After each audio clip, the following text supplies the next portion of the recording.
الف لام میم، اللہ جو معبود برحق ہے اس کے سوا کوئی عبادت کے لائق نہیں، زندہ ہے سب کو تھامنے والا۔ اس نے اے نبی تم پر سچی کتاب نازل کی جو پہلی آسمانی کتابوں کی تصدیق کرتی ہے، اور اسی نے تورات اور انجیل نازل کی تھی۔ یہ دو کتابیں اس نے پہلے نازل کی تھیں لوگوں کی ہدایت کے لیے، اور پھر قرآن جو حق اور باطل کو الگ الگ کر دینے والا ہے نازل کیا۔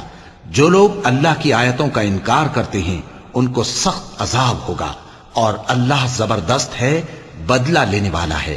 اللہ ایسا خبیر و بصیر ہے کہ کوئی چیز اس سے پوشیدہ نہیں، نہ زمین میں اور نہ آسمان میں۔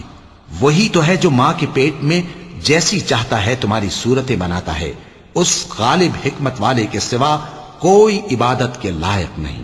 اے پیغمبر، وہی تو ہے جس نے تم پر یہ کتاب نازل کی جس کی بعض آیتیں محکم ہیں اور وہی اصل کتاب ہیں، اور بعض دوسری متشابہ ہیں۔ تو جن لوگوں کے دلوں میں کجی ہے وہ متشابہات کا اتباع کرتے ہیں تاکہ فتنہ برپا کریں اور مراد اصلی کا پتہ لگائیں، حالانکہ مراد اصلی اللہ کے سوا کوئی نہیں جانتا۔ اور جو لوگ علم میں گہری نظر رکھتے ہیں وہ یہ کہتے ہیں کہ ہم ان پر ایمان لائے، یہ سب آیات ہمارے پروردگار کی طرف سے ہیں، اور نصیحت تو عقل مند ہی قبول کرتے ہیں۔ اے پروردگار، جب تو نے ہمیں ہدایت بخشی ہے تو اس کے بعد ہمارے دلوں میں کجی نہ پیدا کر دیجو، اور ہمیں اپنے ہاتھ سے رحمت عطا فرما، تو بڑا عطا فرمانے والا ہے۔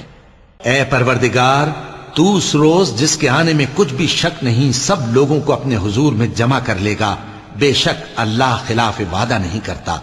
جو لوگ کافر ہوئے اس دن نہ تو ان کا مال ہی اللہ کے عذاب سے ان کو بچا سکے گا اور نہ ان کی اولاد ہی کچھ کام آئے گی، اور یہ لوگ آتش جہنم کا ایندھن ہوں گے۔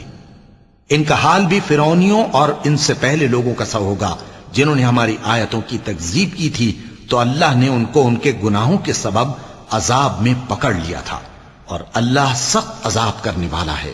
اے پیغمبر، کافروں سے کہہ دو کہ تم دنیا میں بھی عنقریب مغلوب ہو جاؤ گے اور آخرت میں جہنم کی طرف اکٹھا کیے جاؤ گے، اور وہ بری جگہ ہے۔